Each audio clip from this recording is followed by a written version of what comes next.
that's what politics is all about. And you never know what you can get through.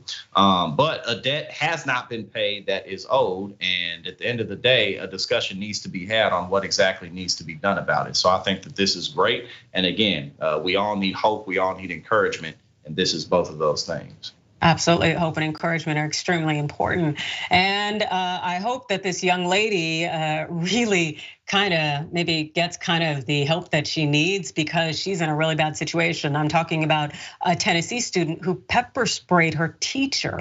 The video is going viral right now, and it caused a little bit of a stir because I had a certain commentary about the issue, and I'd love to hear your thoughts. But let's go ahead and watch as this teen did not handle very well when her phone was taken.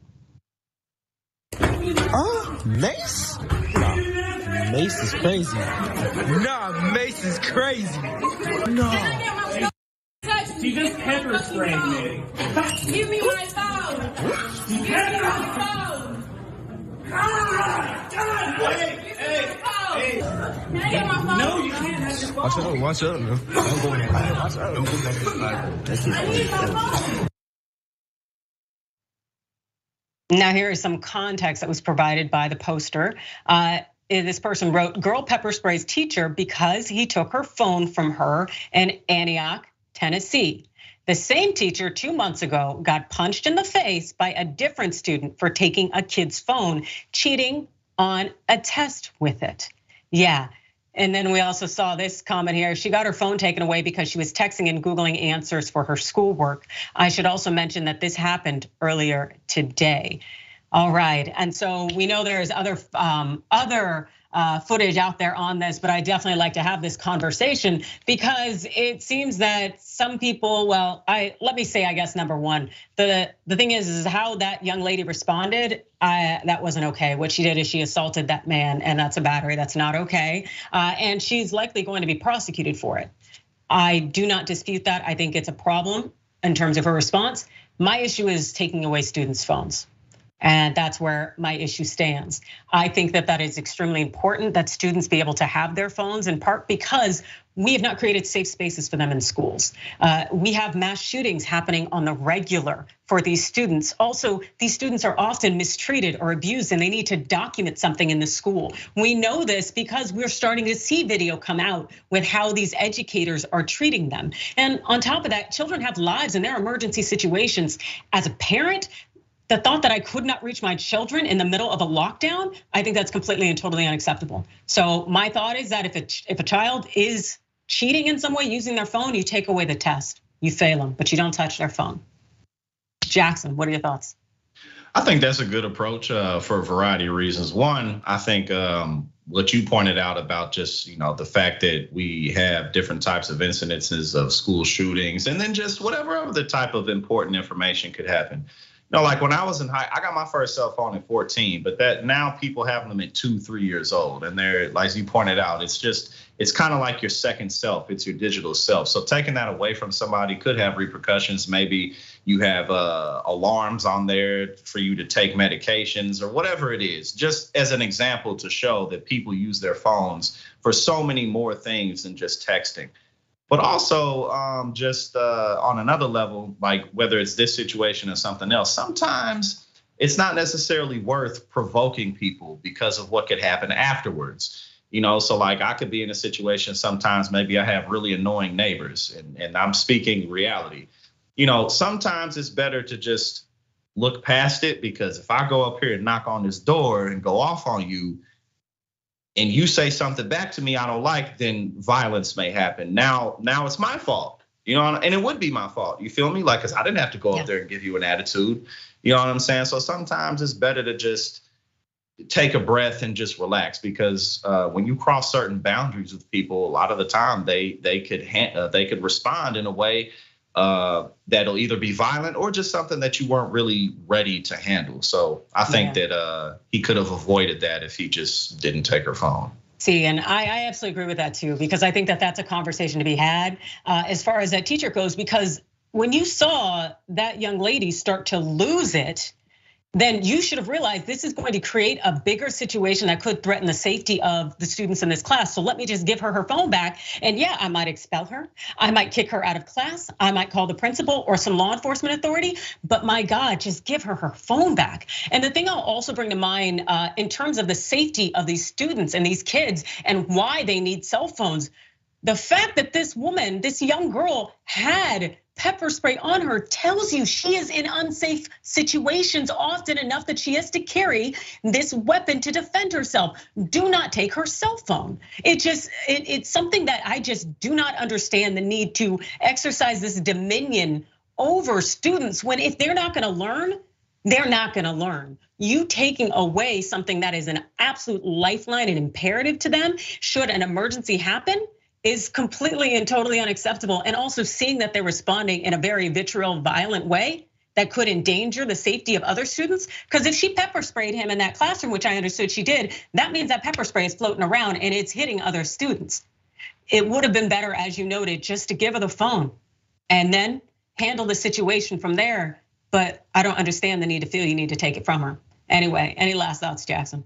No, I agree 100%. And especially the older you get, the more you just have to realize that, people, when people are offended or when people are made to feel insecure for whatever reason, our response is to defend ourselves. And especially when you're dealing with kids and something like that, you just got to be careful with people. You just got to be careful. Emotional intelligence is important.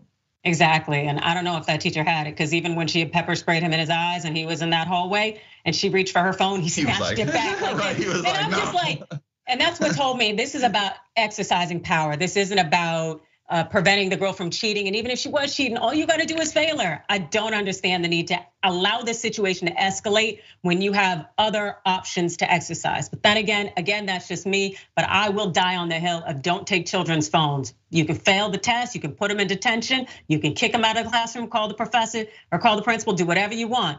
But they need those lifelines because we've created situations in which students just aren't safe. Then again, those are just my thoughts, and I appreciate yours today, Jackson. Can you tell the wonderful viewers where they can find you? Yes, you can catch me on Rebel HQ and also on my YouTube, youtube.com/@politicsandpaper. We YouTube partners now, baby, we did it. So check me out on Politics and Paper on YouTube. But it's always good. I didn't even know I was gonna be on here with you until I got the email. I was like, oh, cool, we gonna kick it then. It's always a good time, so. Always a good time. Yep. All good things. Thank you so much for joining me. And thank you all for watching today and also sharing the love in those comments. And I think there's a good chance I may see you tomorrow. In the meantime, stay unbothered, unbossed, and all sorts of unruly. Enjoy the day.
What is up, everybody? It's Jessica Burbank here, filling in for JR, who has been in Las Vegas, busy turning the city into Lost JR. He'll report back on that upon his return. But here with me today is Wosny Lambre, TYT contributor. How you doing, Woz? I'm good. Thank you for asking. Super excited to be on with you, talking the news today. It's been a while. I know, it's always good when we link up. So Monday will still be the best day of the week here on the watch list, because we've got a good duo. Yes, sir. Or ma'am, excuse me. That's fine. We can go with yes, sir. You ready to get into some news? We've got some heavy stuff. Let's go. All right, let's watch this. Now, authorities report the first gunfire came in around 3:30 Saturday afternoon. That's when witnesses say a man dressed in black, wearing body armor, looking similar to a police officer, began walking through the mall property here, firing indiscriminately, sending thousands of people running for cover. Authorities tell us a police officer that was responding to an unrelated call heard that gunfire and ran towards the sound, immediately engaging the gunman, shooting and killing him. But in the moments before police arrived, we are told that hundreds did whatever they could inside this property to survive. So we ran to the back, barricaded it with some concrete bricks, and then right then on the security camera, thank God we went in the back at that time, we saw him walk right by, masked up, fake police outfit on. That was the scene of the Allen Premium Outlet Mall shooting, which took place in Texas and took the lives of 8 people. So Stephen Spanhauer gave his eyewitness account of the events that transpired directly after the shooting. Let's watch. This could happen anywhere in the United States. It could happen to you. It could happen to you. Okay, and we're not immune from it. And last night I was processing a lot of emotions. I was heartbroken. Today I'm mad. Mental health didn't fire that gun. Okay, those people were killed with bullets. I saw the bullets. Okay, that's what killed those kids. Maybe he had a mental health issue, maybe it was treatable, but if that gun wasn't on the streets, he wouldn't, chances are he would have had access to it. So that same man, Spanhauer, described the carnage that he witnessed himself after rushing to the scene. He got a call from his son saying there was a shooting at the mall. Here's what he said. At least 3 victims could not be saved even after he applied CPR. The first girl I walked up to was crouched down, covering her head in the bushes, he recalled. So I felt for a pulse, pulled her head to the side, and she had no face. He helped a boy who was under his mother's dead body. When I rolled the mother over, he came out. I asked him if he was okay. And he said, my mom is hurt, my mom is hurt. So rather than traumatize him anymore, I pulled him around the corner and sat him down. The boy was covered from head to toe in blood, Mr. Spanhauer said. He said what he witnessed on Saturday will haunt him for the rest of his life. He said, quote, no one can see what we saw today and not be affected by it. He said, it's not a situation I would wish upon anybody. It's just unfathomable to see the carnage. This was one of the victims that Spanhauer mentioned. This is a tweet. Thank you, Job and News, for putting a name with a face. I was there when we loaded her onto the ambulance. This is heartbreaking. Ashwarya will forever be 27, is what Jobin said. So Spanhauer gave another interview with MSNBC and explained that the issue isn't mental health as much as it is the weapons used to kill the 8 people. Let's watch. I don't know what the gunman's problem was. I don't know his motive, but it wasn't mental health that killed these people. It was an automatic rifle with bullets. That's what killed them. I'm a gun lover. I have guns. I'm a former police officer. I'm a former Army officer. But these M4s and AR-15s, they've got to get off the streets or this is going to keep happening. And we've got to stop that at some point. It could be you. It could be your family member. I never imagined it would be me. I never imagined it would happen in my community. But it did, and we've got to stop this type of carnage. And all the politicians are going to make statements. They're going to offer prayers and condolences. Prayers and condolences won't bring these people back. We need some action in our legislatures at the federal and state level for better gun control. And I'm saying that as somebody who loves guns. Yeah, that message is coming from maybe not the typical person we would hear it from. And I can relate to it. I'm somebody who uses guns as well and believes, yeah, we all should have the right to have guns, but it's common sense in the United States to have these background checks and red flag laws. And these are popular policies among the American people. And we still have representatives in Congress that are not representing the American people. If the policy is popular, they should pass it. We know there's a lot of lobbying that goes into why they don't. But where do you fall on this, Woz? How do you take his comments about mental health and his experience of the shooting? I mean, it's hard for me to say, right? Like in a lot of ways, this culture around guns is pretty foreign to me. I'm born and raised in New York City, where as everybody knows, they're extremely strict gun laws, right? You're essentially not allowed to have a gun if you are not a cop. Or they make exceptions for like store owners and stuff like that, cash carrying businesses. But for the most part, basically 99% of citizens cannot own a gun. So a lot of the affinities and the culture around guns is something that that are a bit foreign to me, if I'm honest. And as I see things, when you hear how people who do care about guns talk about it, this feels like something that people are not going to part ways with, right? I don't think a gun abolition is on the horizon. So what I will say is that how about we try to create a society that doesn't produce these alienated, just mentally unstable young men, because let's face it, it's always a freaking guy who's doing this. Maybe we should try to have a society that doesn't produce this level of alienation, right? Maybe we should try to have a society where people feel rooted and connected in their communities and don't go out and just do senseless mass killings of random people. I think maybe we should try to work towards that. I don't see a way forward on actual legislation or actual regulation of deadly firearms. Doesn't seem to be a mass appetite for it. So maybe we can do something else, which is produce better outcomes for our people.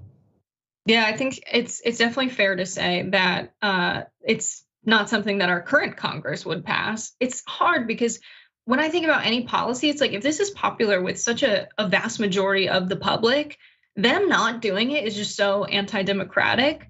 But there's this narrative that they push of like, oh, well, the left wants to take all of your guns away. And that's just like never been something that's proposed. It's certainly something that I'm sure some people believe. We would like to live in a society without guns, but no one has proposed a complete gun ban or buying back guns, a policy that we saw in Australia, where estimates show that with the amount of arms we have in the United States, which is more than one per person in the United States, it would take years for a buyback to be effective and get guns off of the street. It's just like not a viable policy proposal. And so I think you're right. Like the best next step is to say, all right, if members of the right who don't want to pass any gun control believe it's a mental health problem, let's address it. We need stronger social safety nets. We need stronger communities. I think that's like really the response. And I think maybe this message coming from this guy will make some people who thought about the issue in a different way see it a little bit differently. I think the messenger matters.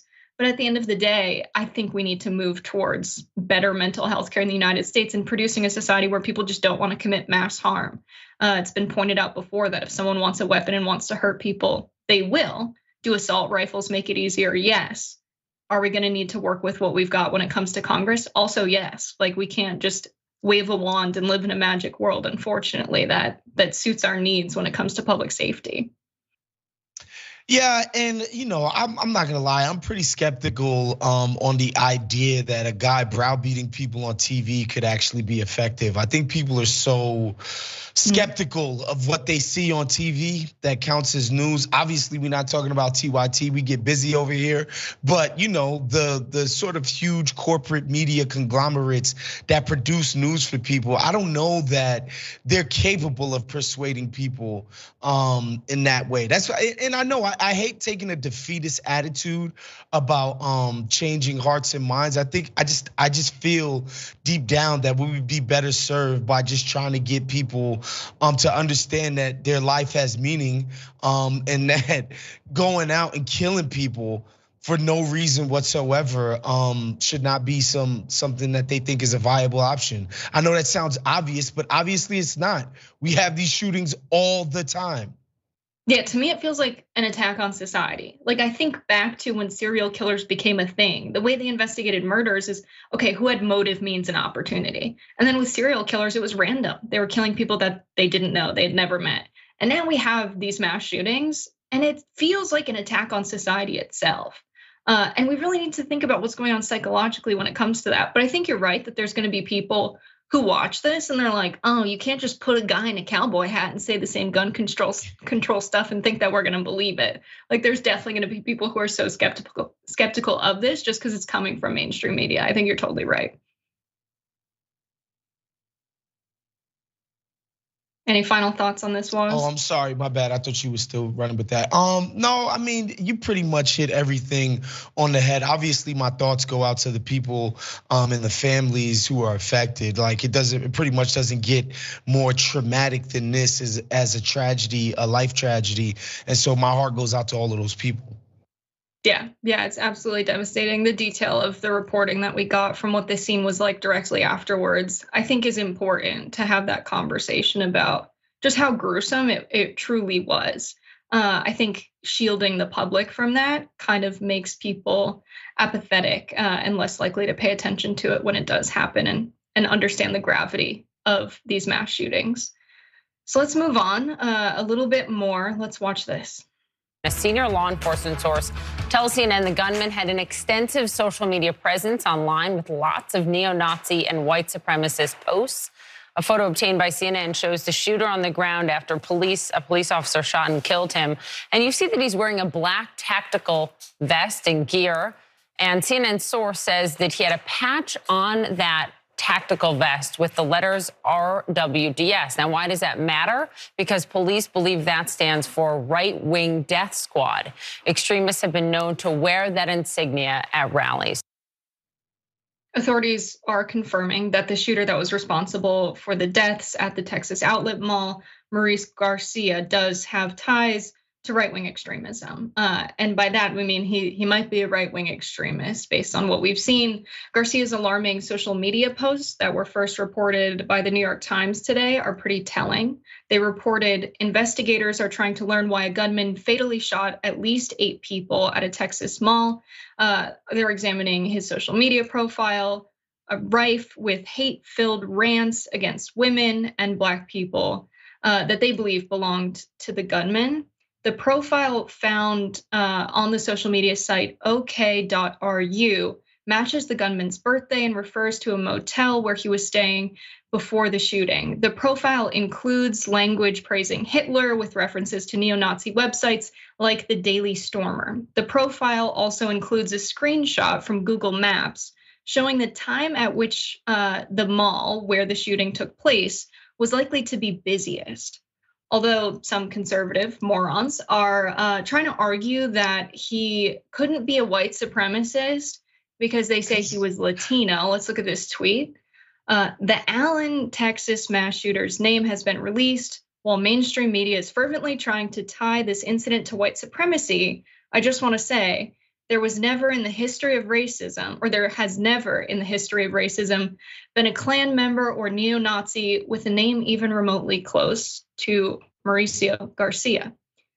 No one has ever heard of Nick Fuentes. I think everybody knows Nick Fuentes. Just because this person was Latino doesn't mean he can't be a white supremacist. I think many people know that Spain colonized many countries in Latin and Central America. There are white people who are Latino. Apparently this is news to members of the right in the United States. So Woz, what are your initial reactions to this? To me, I was like, oh, of course. This is not funny. I shouldn't be laughing, but so much for Tucker Carlson's replacement theory, right? If Latins can just come here and adopt neo-Nazi ideology and follow the sort of teachings of white supremacists, white people are actually not being replaced. They're adding to their numbers. Apparently, I think Tucker Carlson will be pissed to learn that. But no, I mean, I'm not surprised, right? Again, they said this guy is living out of a motel. No, but if anybody in your own individual life tells you that they're living out of a motel, you know that they've hit tough times, hard times. Again, this is somebody living on the fringes of society, alienated from his community, obviously dealing with some deep hatred and anger issues, and also, oh, by the way, happens to be in a country with the most firearms in the world, right? And so, yeah, that's just a terrible concoction. To be honest, and some people might disagree with me, this incident isn't made worse by the fact that this fool was on terrible internet websites. Like that he posted on the internet a few times. Like for me, this doesn't make this any more or less tragic, knowing those facts. Like the fact of the matter is, this guy clearly his life was not on the up and up. And to me, that's probably a huger factor as to why he would go out and commit such a senseless act. Yeah, I think loneliness contributes a lot to people having their fear of society weaponized into hatred. I think that's huge. Yeah. And your point about the replacement theory that Tucker and a lot of folks have been pushing on the right is a good one. It's a valid one, because we've changed our standards for what it means to be white in the United States a lot. And our definition of white is different from other places in the world. I can't help but think of Rick Caruso's comments that he's not white, he's Italian. So yeah, that shifted over time. But apparently, this Texas shooter was a fan of Nick Fuentes. In a recent post, this is reporting from the Daily Beast, he mused about the Latino people being white and cited Nick Fuentes, a white supremacist with Hispanic heritage. Hell, Nick Fuentes said something like that while he was on the Pearl Show, he wrote, "I think I even read in the news, Hispanics could be the new white supremacist."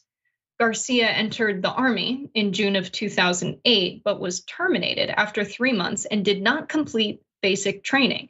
Army spokesperson Heather Hagan said Monday.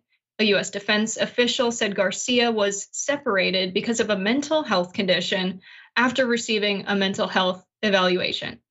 It seems to me that whenever we have cases where someone does something as insane as a mass shooting, there are people who have been worried about their mental health in the past. There are people who could have said, hey, maybe we should look into someone like this, but we don't have systems or structures set up to deal with the mental health crisis we have in the United States. But it seems time and again we hear about these mass shooters, and there are people that are close to them that could have said something. You were getting at that earlier, Woz. It's just really sad. And the fact that you have folks like Nick Fuentes spreading white supremacist rhetoric and really targeting people like this guy, that's a problem. It's a threat to our security, and we don't take that very seriously in the United States. In Germany, they take very seriously when they see, white supremacist rhetoric within their police force. If, they find it on one group chat, they disband the entire police unit. They take really seriously the prevalence of white supremacy. We don't in the United States. And I think that's a huge problem and definitely a part of this. Any final thoughts on this one, Woz? Yeah, I mean, again, we live in a society where, it's pretty dangerous out there. So many things can happen to you that can knock your life off course, right? Especially when it comes to a mental health capacity.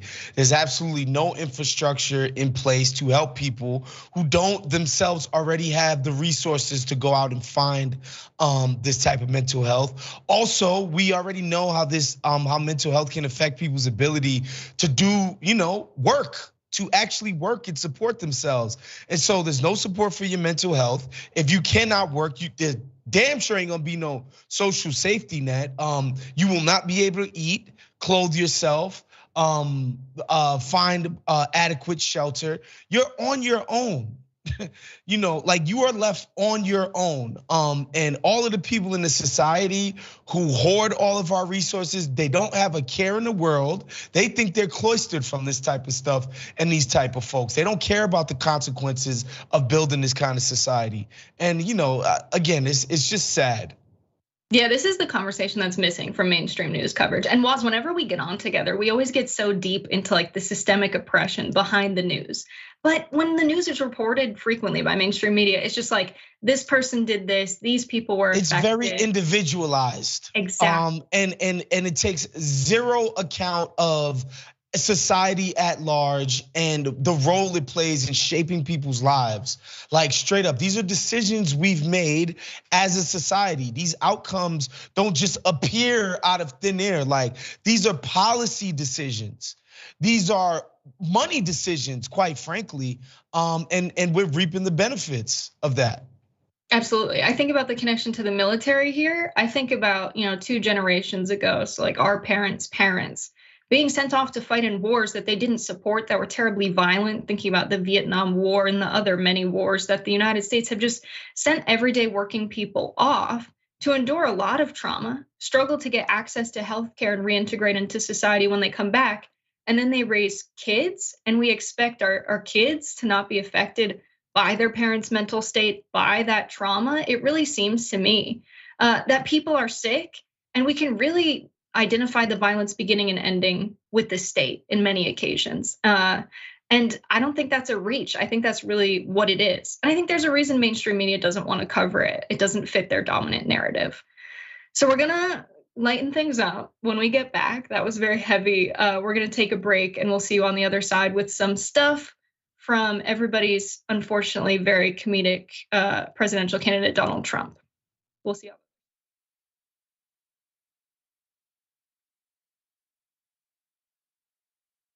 Welcome to the Happy Hour, everybody. After a week of soul-crushing news, we break out the good stuff, good news, good videos, good people, and of course, drink good alcohol. That's the worst thing I've ever had. This is the best show.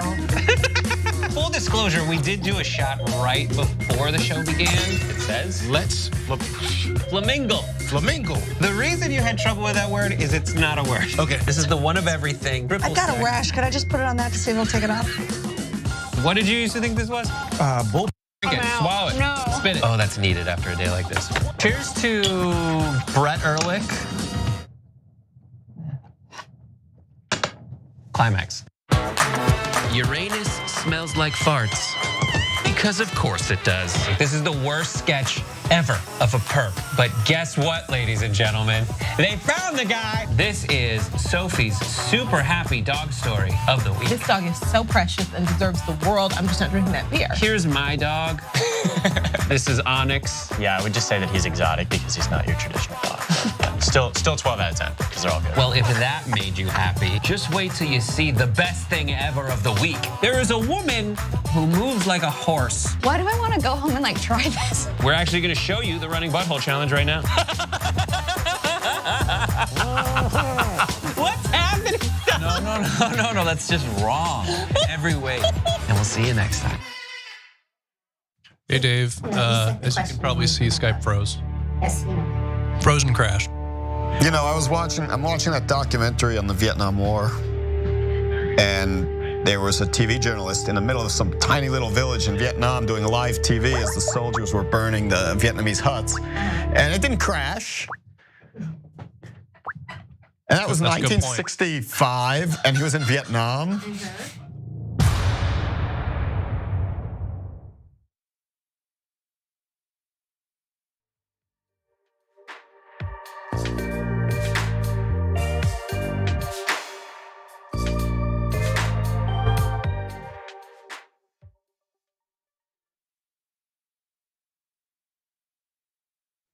Welcome back to the watch list, everybody. Now it's the fun part of the show where we read what the people are saying, because we are people of the people.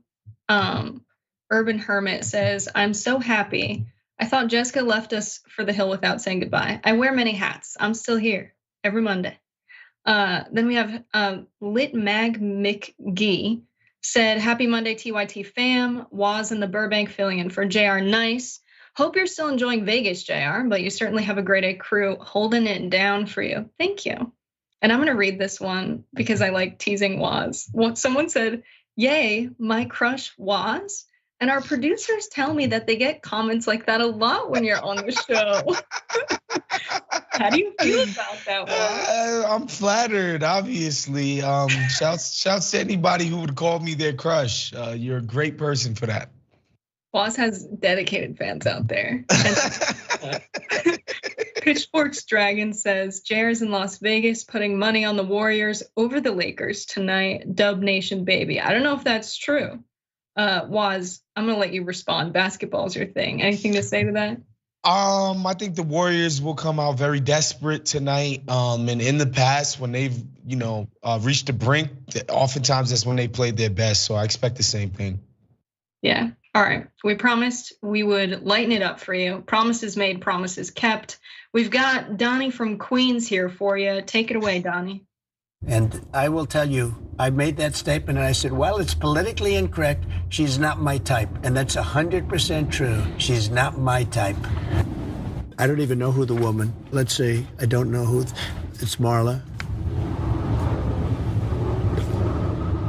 You're saying Marla's in this photo? That's Marla. Yeah, that's my wife. Which woman are you pointing to? No. Here. Carol. Oh, is that, the person you just pointed to was Eugene Carroll. Who is that? Who is this? Point, your wife. And the woman on the right is your then wife. I don't know. This was the picture. That's a tough break for Donnie. He really messed up there. So Donald Trump, what happened in that video was he mistook his former wife for Elle magazine columnist E. Jean Carroll. So in October of 2022, the deposition tapes that were taken were released Friday in the defamation case against Trump, where he called the alleged sexual assault committed by Trump a hoax and a lie on Truth Social. But in the deposition, Trump was shown and reacted also to the famous 2005 Access Hollywood tape. Let's watch that. And she used to be great.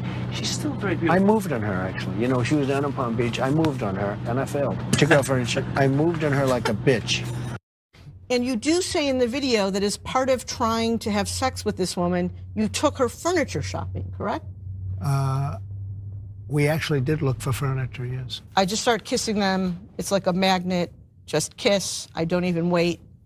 And when you're a star, they let you do it. You can do anything. Grab them by the, you can do anything. That's what you said, correct? Well, historically, that's true with stars. It's true with stars that they can grab women by the. Well, if you look over the last million years, I guess that's been largely true. Not always, but largely true. Unfortunately or fortunately. And you consider yourself to be a star? I think you can say that, yeah. This is so good. First he said, she's not my type, but mistook her for his wife. I think that means either one of two things. I'm not sure which is worse. That his wife was not his type, or that he's just blatantly lying in the most hilarious way and has been caught. And then to say stars can do whatever they want, essentially admitting to a crime by saying, yeah, I would consider myself a star. Fortunately or unfortunately. Waz, what do you make of this? It's so funny. Yeah, it's just a guy who was so divorced from normal life. And he's been that way for so long. He can't even fathom the idea that, just because somebody's a prominent figure doesn't mean that they should have provenance over every single woman's body who they freaking encounter, right? Just the idea sounds absurd to him. He's like, what are you talking about? Like this is what you get for being a star. This is star treatment. You do what you want. And yeah, just the idea that he's trying to denigrate this woman that mistakes her for his own wife. That is a perfect Trump clip right there. Yeah, he's so back, baby. It's not funny, right? What happened was terrible. What he did was terrible. There's no doubt about that. The way he's handling it and getting caught up in his own web of ridiculous statements is, to me, definitely what is funny. We have more. So there's a clip of Trump claiming that Carol enjoyed being sexually assaulted and referencing an interview she did with Anderson Cooper. Let's watch that. That I did to her. She fainted with great emotion. She actually indicated that she loved it. Okay, she loved it until commercial break. In fact, I think she said it was sexy, didn't she? It was very sexy to be raped. Didn't she say that? So, sir, I just want to confirm, it's your testimony that E. Jean Carroll said that she loved being sexually assaulted by you? Well, based on her interview with Anderson Cooper. I believe that's what took place. We can define that. You'll have to show that. I'm sure you're going to show that. But she was interviewed by Anderson Cooper. And so the question I'm asking you is, did she say in that interview that she loved being sexually assaulted by you? Well, she said something to that effect. I mean, you'll have to take a look at the interview yourself. I believe she said rape was sexy. To which Anderson Cooper is dying. He's saying, let's get to a commercial break immediately.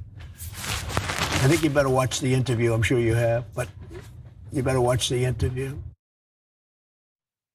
Oh my God.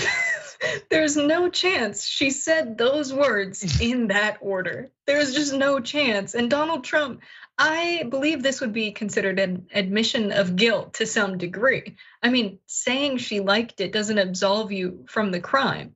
It's absolutely absurd. Woz, what do you make of it? It's so funny because like I kind of have like sort of Donald Trump decoding.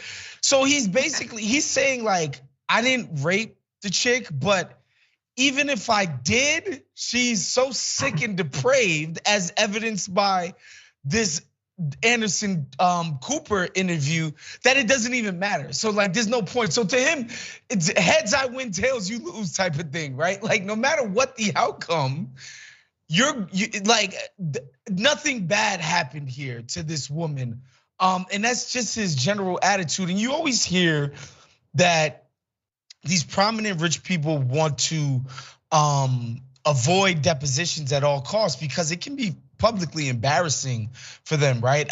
We could imagine some like more, I guess, self-aware public figures trying to avoid this kind of thing altogether, as to, not get tripped up saying something stupid or having to reveal something extremely embarrassing. But Donald Trump is the rare public figure who does not care. He will show his ass at every single turn and not think twice about it.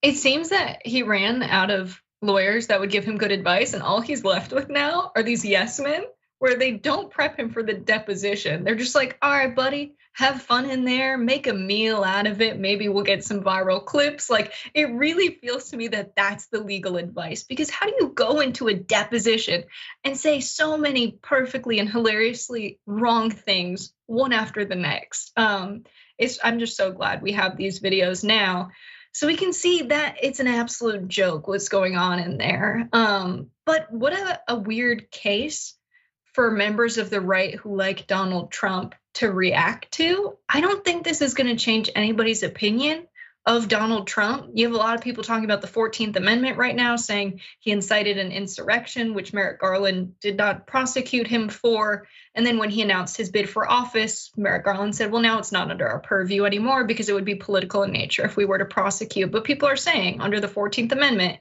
he's not eligible to run. So instead of talking about like the much more serious crimes of Donald Trump committed recently that are relevant to what happened politically with the insurrection, now it seems like we're trying to get him on a very old case. And I don't know, him reacting like this and treating it as it's unserious, I think is going to make people feel like it really is an illegitimate case, which it's not. But I can see that being the effect of what's going on here.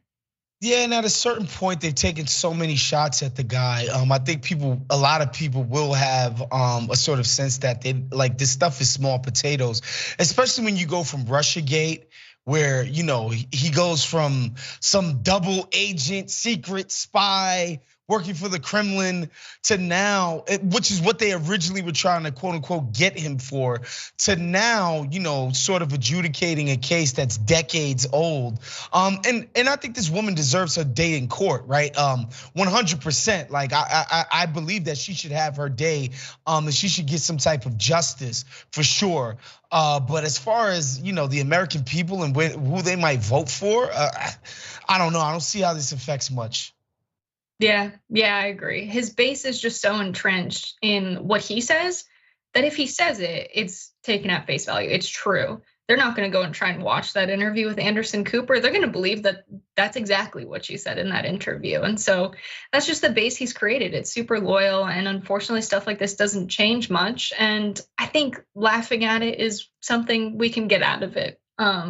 with also taking very seriously that what happened was wrong and what Donald Trump has admitted apparently to doing is very wrong.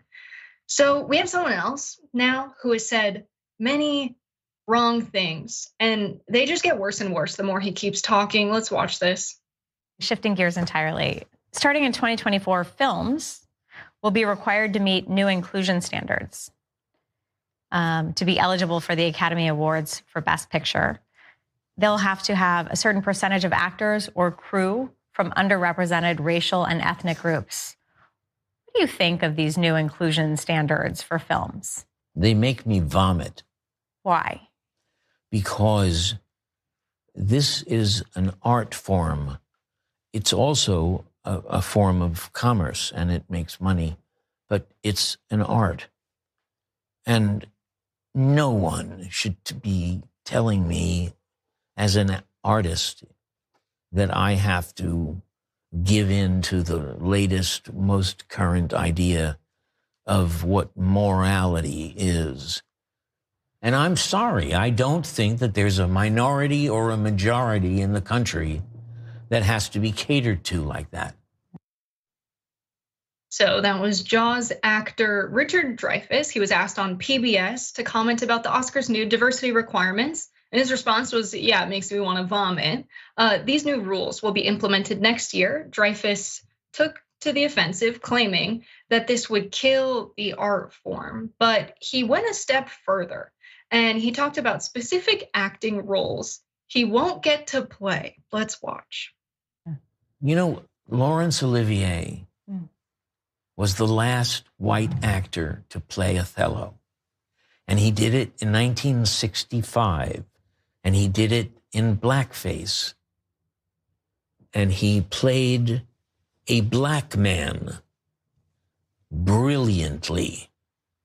Am I being told that I will never have a chance to play a black man? And the case of blackface explicitly in this country, given the history of slavery and the sensitivities around Black racism, do you think there's a difference between those?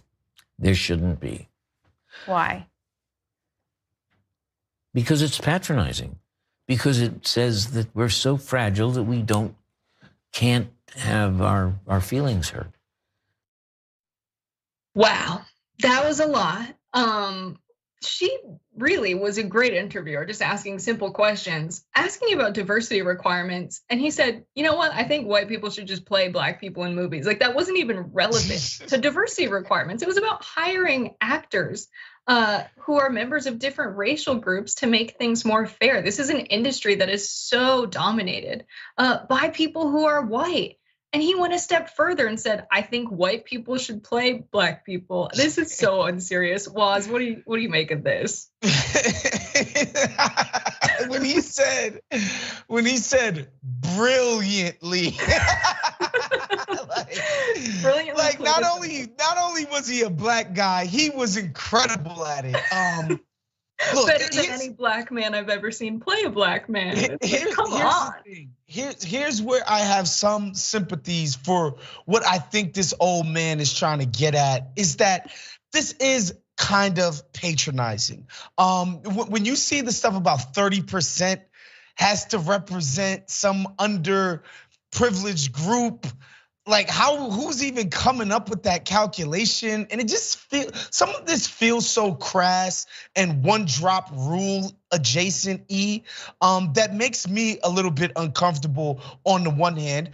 And then on the second hand, I'm of a mind that a lot of this DEI stuff in the culture industries is like literally to patronize us, is to literally be like, black people, stop rioting, Wakanda forever. Black people, stop thinking about, the plight of, your most disenfranchised members of your community, because I don't know, Cleopatra's black now. Like, I think a lot of that stuff is really patronizing. And last but not least, honestly, Jessica, like, we know who these jobs is going to. A bunch of black and brown people who are already well connected, right? It's a bunch of people who are gonna get these jobs, these carve outs and set asides. Their daddies and mamas already worked in the industry, well connected, could place them in position. You know, it's not gonna be a bunch of upstart people with no connection, people from low income backgrounds who get a great shot. It's a bunch of black people who are already well positioned to do well in life are gonna be getting these slots, and nobody's life is actually gonna be made better from any of this. And then Hollywood gets to tell us they're the most morally pure people of all because, you know, they gave a couple black people some jobs. So yeah, I mean, this guy is clearly, you know, he's older. He's got some strange views about who should and could play Othello, but I think he's getting at something that's true. Like to treat art this way, to sort of focus group this thing to death, is kind of stupid and silly to me. Yeah, I think when we talk about affirmative action policies and policies that institute quotas when it comes.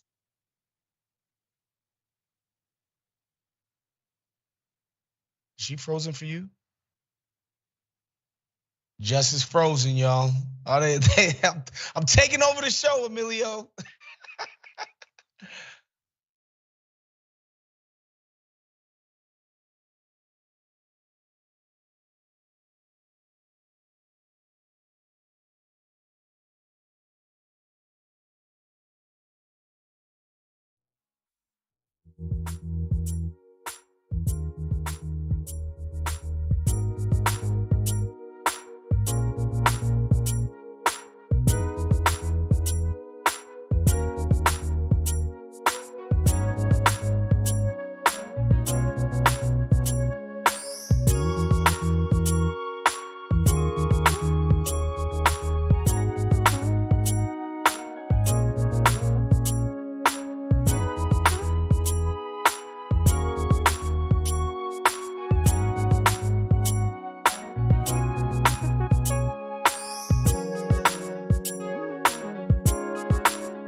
Hello, everybody. Welcome back to the watch list. Technical difficulties. What are you gonna do? But Woz and I have more for you. Let's watch this. I ain't got shit, bro. Why y'all forcing me? You took that man's shit, bro. Yes, you did, bro. Whoever took that man's shit, go give it to him, bro. Where the bitch was you? Where the bitch that was that with you? Don't tell that man that. Don't tell that man that. Don't tell that man that, because that's my job, bro. I know, bro. Don't tell that man that, bro. It was the girl. Don't tell that man that, bro. Oh, God in heaven. I don't have nothing on me. Bro, you owe that man. All right, so what you saw there is an Amazon delivery driver in Norman, Oklahoma. He took matters into his own hands and chased down an alleged package thief, someone who he believes snatched a package he had just delivered. With the package grabber trapped in a neighboring yard, the driver teamed up with the intended recipient of the package to track down the other thief. Let's watch some more. Oh, God! I don't give a f***. Get your ass over here, bro.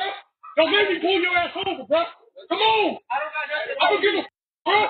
I see you and the other dude. Get your ass over here, bro. He gonna call the police, bro. God. I don't give a f***. I don't give a f***. Bro, you was with her, bro. Where's she at? She lives over there. It's 132. That's the apartment number. Go, bro. You got to, bro. Or he calling the police, bro. On my move. She's literally gonna beat my ass. I don't give a f***. What's that, bro? Where's your mom at? She died. Who are you here with? My grandma. I'm sorry, bro. I'm sorry, bro. Who are you staying with? My grandma. Oh, my mom. That's my son. I'm sorry. It did not take long for him to snitch. According to Law and Crime, the driver and the recipient were able to follow the address given to them and track down the stolen package. No word if any charges were filed in this case. Now, Woz, I want to bring you in here before we get into what could have gone down. At first, I was like, this is someone who's taking their job too seriously, but his job could be on the line if the package that he dropped off didn't make it to the person. What do you make of all of this? Man, I wonder if Jeff Bezos is gonna see this this video and understand the level of dedication these folks are willing to put in to make his service run as smoothly as possible. I'm sure there's probably some, there's got to be some penalty for customers not receiving packages that make it onto that guy's truck. I can't understand any other reason to be chasing dudes down as if he's like Beverly Hills Cop or something. It's kind of crazy that he did that. But at the same time, man, I'm all for scaring the living daylights out of kids. That kid sounded shook, and I bet you he won't be taking any more packages anytime soon. That was great. We need more of that in society. Woz is pro scaring. Yeah, absolutely. He should have made that kid cry, and then call your grandmother. Yeah. This little kid is stealing. He's a stealer. He's a cheat, and you're raising a little runt. And you need to get him on the right path, okay? And so yeah, I'm happy they scared the daylights out of him, and he just started singing like a canary. Oh my goodness, she lives in apartment 132. I'm sorry, dude. I'm sorry, bro. She lives in apartment 132.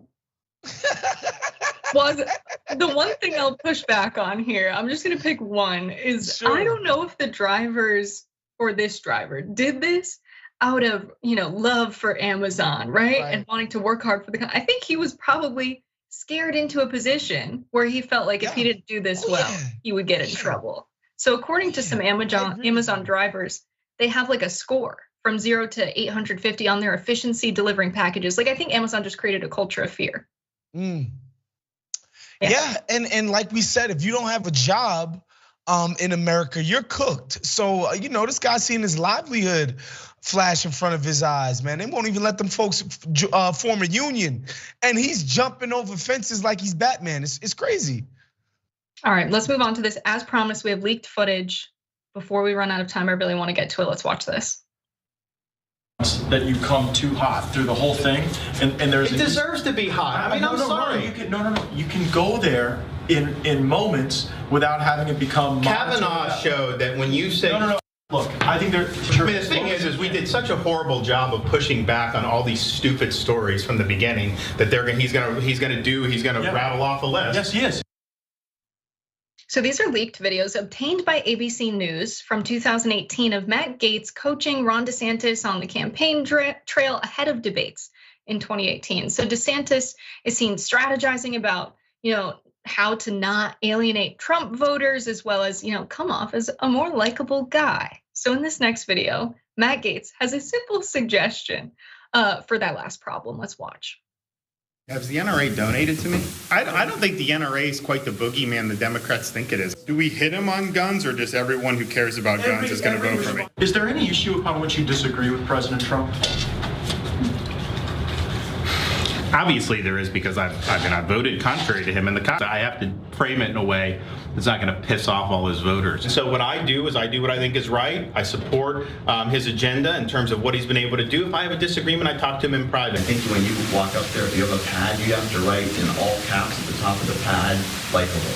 And just look, I do the same thing because I have the same personality. We're both aggressive.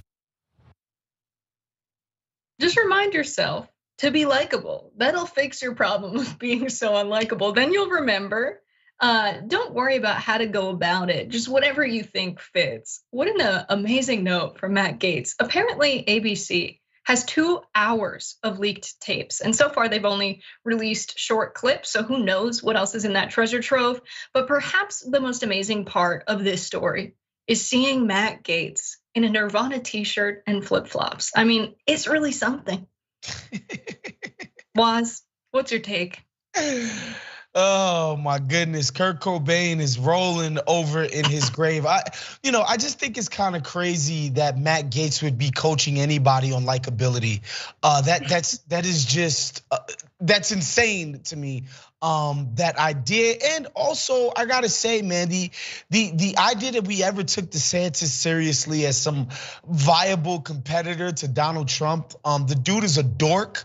He is completely and wholly unlikable, and he is going to get his lunch eaten when he goes up against Donald Trump for this GOP primary next year, and it's so obvious.